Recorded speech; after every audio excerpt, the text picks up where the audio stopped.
अस्सलाम वालेकुम। आज की वीडियो में हम करेंगे एक्सरसाइज 2A। ये है जो mathematics book 3D3 7th edition junior edition आया है उसी एक्सरसाइज है ये, और इसका हम करेंगे क्वेश्चन नंबर 4। इससे जो पिछले क्वेश्चन है पहले करवा चुकी हूँ, उसका लिंक मैं डिस्क्रिप्शन में दे दूँगी, आप वहाँ से देख लीजिएगा। और अगर अभी तक आपने मेरा चैनल सब्सक्राइब नहीं किया तो उसको सब्सक्राइब कर दीजिए और बेल आइकन को लास्ट में प्रेस कर दीजिएगा ताकि आपको न्यू आने वाली वीडियोज़ के बारे में पता चल सके। तो स्टार्ट करते हैं। क्वेश्चन नंबर 4 हमारे पास है कि given the function g of x is equals to mx plus c and g of 1 is equals to 5 and g of 5 is equals to -4. Find the value of m and of c, hence evaluate g of 3 and g of -4. सबसे पहले उन्होंने हमें बताया कि हमारे पास जो g of 1 है ना वो किसके इक्वल है, 5 के इक्वल है। इसी तरह जो g ऑफ 5 है वो मेरे पास किसके इक्वल है, -4 के।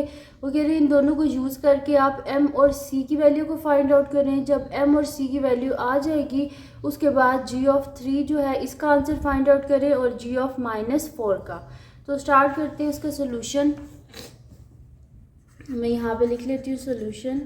तो मेरे पास क्या गिवन फंक्शन है कि g of x is equals to M X plus C. ये मेरे पास अब क्या गिवन है कि g ऑफ 1 किसके इक्वल है, 5 के इक्वल है। तो यहाँ पे हम कर देते हैं g ऑफ 1 मेरे पास किसके इक्वल आएगा, g ऑफ 1 आएगा m इंटू 1 प्लस सी, यानी कि m प्लस सी के इक्वल आया मेरे पास g ऑफ 1। और g ऑफ 1 किसके इक्वल था, 5 के इक्वल था ना। तो मैं g ऑफ 1 की जगह क्या लिख देती हूँ, 5 लिख देती हूँ। ठीक है, कि यहाँ पे साइड पे लिख भी देती हूँ कि g of 1 is equals to 5। तो जहाँ पे g ऑफ 1 है उसकी जगह क्या लिख दें, 5 लिख दें। तो 5 is equals to m plus C. ठीक है, या फिर इसको इस तरह लिख दें कि m plus C is equals to 5। इसको बोलते हैं इक्वेशन 1। अब हम क्या कर लेते हैं, g ऑफ जो मेरे पास 5 है ना उसको कर लेते हैं। तो यहाँ पे मेरे पास g ऑफ 5 क्या हो जाएगा, g of 5 is equals to m into 5 plus c. x की जगह 5 लिख दी है, यानी कि मेरे पास हो जाएगा g of 5 is equals to 5m plus C. और g ऑफ 5 किसके इक्वल है, g ऑफ 5 इक्वल है -4 के। तो यहाँ पे लिख देते हैं कि g of 5 is equals to -4। तो यहाँ पे लिख देते हैं G -4 is equals to 5m plus C, यानी कि 5m plus C is equals to -4। इसको बोल देते हैं इक्वेशन 2। ठीक है, तो एक इक्वेशन 1 आ गया मेरे पास और एक इक्वेशन 2 आ गया। अब क्या कर लेते हैं, हम इसको सब्ट्रैक्ट कर लेते हैं एक इक्वेशन को दूसरी इक्वेशन में से, ताकि हमारे पास एक कोई वेरिएबल जो है वो हो जाए, एलिमिनेट हो जाए, और दूसरा जो वेरिएबल है उसका हम आंसर फाइंड आउट कर लें। तो मैं फिर यहाँ पे लिख देती हूँ कि हम क्या कर देते हैं, सब्ट्रैक्ट कर देते हैं इक्वेशन 1 को इक्वेशन नंबर 2 में से। तो मैं यहाँ पे लिख देती हूँ subtract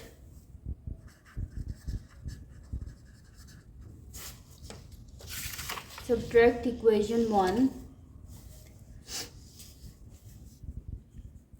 subtract equation 1 from equation 2।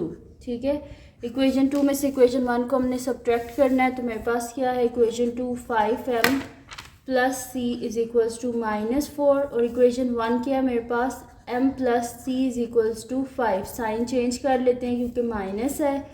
तो ये मेरे पास क्या हो जाएगा, 5 माइनस m क्या हो जाएगा, 4m।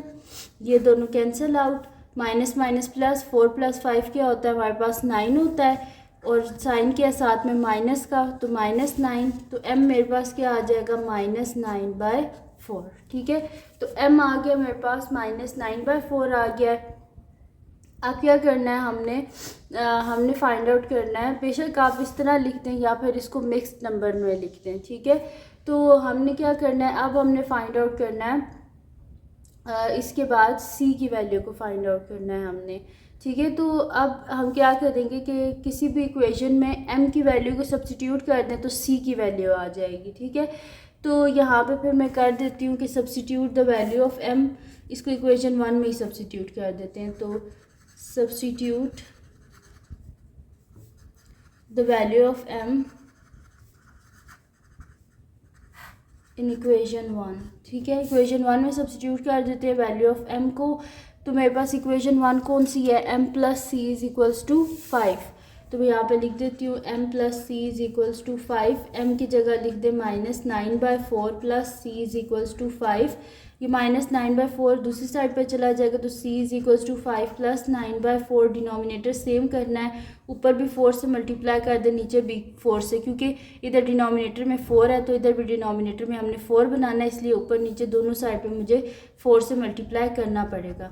तो 5 4 क्या होता है 20 प्लस 9, डिनोमिनेटर नीचे सेम हो गया यानी कि 4। तो c मेरे पास क्या आ गया 29/4। ठीक है, तो c आ गया 29/4 और जो मेरे पास है m वो है मेरे पास -9/4। अब क्या कर लेते हैं, इसको हम सब्स्टिट्यूट कर लेते हैं। जो हमारे पास है हमने फाइंड आउट करना था g(4) को और g(1) को, वहाँ पे इसको सब्स्टिट्यूट कर लेते हैं। तो मैं लिख लेती हूँ यहाँ पे कि मेरे पास जो था यहाँ पे देखिए हमने फाइंड आउट करना था, इसके बाद g(3) और g(-4) फाइंड आउट करना था। जब हमारे पास आ जाएगा मतलब कि आ जाएगी m और c की वैल्यू, तो मैं यहाँ पे लिख लेती हूँ कि हमने फाइंड आउट करना है g(3) को। तो हमारे पास इक्वेशन क्या है, हमारे पास इक्वेशन थी ना g(x) is equals to mx plus C. अब हमारे पास m की भी वैल्यू है, c की भी वैल्यू है, यानी कि यहाँ पे मेरे पास हो जाएगा g(x) is equals to m की जगह उसकी वैल्यू लिख लेते हैं, जो कि हमारे पास क्या है -9/4। तो मैं यहाँ पे लिख देती हूँ -9/4 x प्लस यहाँ पे c की वैल्यू क्या है 29/4, तो वो लिख देते हैं प्लस 29/4। अब यहाँ पे हमने क्या फाइंड आउट करना है, सबसे पहले हमने फाइंड आउट करना है, क्वेश्चन में था कि हमने फाइंड आउट करना है g(3). तो मैं यहाँ पे लिख देती हूँ कि g(3) इज इक्वल्स टू जहाँ जहाँ पे x है एक ही जगह पे इसकी जगह 3 लिख देना है, -9/4 इंटू 3 प्लस 29/4। तो 9 3 क्या होता है हमारे पास 27, तो -27 प्लस 29 डिवाइडेड बाय दोनों के डिनोमिनेटर में 4 है, तो 29 में से 27 किए तो पीछे क्या बचता है 2 बचता है, तो 2/4, 2 1 2, 2 2 4, यानी कि g(3) मेरे पास किसके इक्वल आ गया 1/2 के। अब g(3) आ गया। अब क्या फाइंड आउट करना है, अब हमने फाइंड आउट करना है g(-4). तो यहाँ पे फाइंड आउट कर लेते हैं। तो मैं यहाँ पे लिख देती हूँ कि g(-4) इज इक्वल्स टू, यहाँ पे अब -4 लिखना है x की जगह, तो -9/4 इंटू -4 प्लस 29/4। ठीक है जी, ये हो गया मेरे पास। अब यहाँ पे क्या कर लेते हैं कि इसको हमने क्या करना है, डिनोमिनेटर तो ऑलरेडी 4 है, इसको चेंज नहीं करेंगे, कटिंग कर देंगे, फिर दोबारा आपको जो है वो करना पड़ेगा, इस वजह से इसको मल्टीप्लाई कर देते हैं। तो 9 4 क्या होता है 36 माइनस माइनस प्लस, तो 36 प्लस 29 डिवाइडेड बाय 4।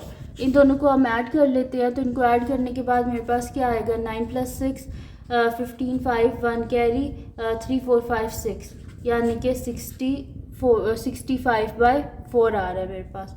इसको क्या कर लेते हैं हम डिवाइड कर लेते हैं साइड पे, तो 65 को 4 से डिवाइड कर लेते हैं, क्योंकि ये इम्प्रॉपर फ्रैक्शन है, हमें प्रॉपर में लेके आना है। तो यहाँ पे 4 1 4, 6 में से 4 गए 2, 5 नीचे आ जाएगा, और हमारे पास क्या होता है 4 6 होता है हमारे पास 24, नीचे बच गया 1। तो ये मेरे पास किस तरह आ जाएगा कि मैं इसको यहाँ पे लिख लेती हूँ। मेरे पास ये हो जाएगा कि g(-4) इज इक्वल्स टू, इसको हम मिक्स नंबर में लिखेंगे कि मेरे पास 16 साइड पे आ जाएगा 1/4। ठीक है जी, तो ये आ गया हमारे पास आंसर g(-4) का, और g(3) का क्या आंसर आया मेरे पास 1/2। ठीक है, तो ये थी जी आज की वीडियो जिसमें मैंने आपको करवाया है एक्सरसाइज 2A का क्वेश्चन नंबर जो है 4 करवाया है। तो अगर ये वीडियो आपके लिए हेल्पफुल हो तो उसको लाइक कीजिएगा, मेरे चैनल को सब्सक्राइब कीजिएगा और बेल आइकन को लाजमी प्रेस कर दीजिएगा, ताकि आपको न्यू आने वाली वीडियोस के बारे में पता चल सके। और जो मेरा सेकंड चैनल है जिसके बीच में कुकिंग की, क्राफ्ट्स की, रिडल्स की, ट्रैवलिंग की वीडियोस हैं, उसका लिंक भी डिस्क्रिप्शन में, उसको भी सब्सक्राइब कर दीजिएगा। और जो मेरी बहन का चैनल है उसका लिंक भी डिस्क्रिप्शन में, उसको भी सब्सक्राइब कर दीजिएगा। और अपनी दुआओं में लाजमी याद रखिएगा। अल्लाह हाफ़िज़।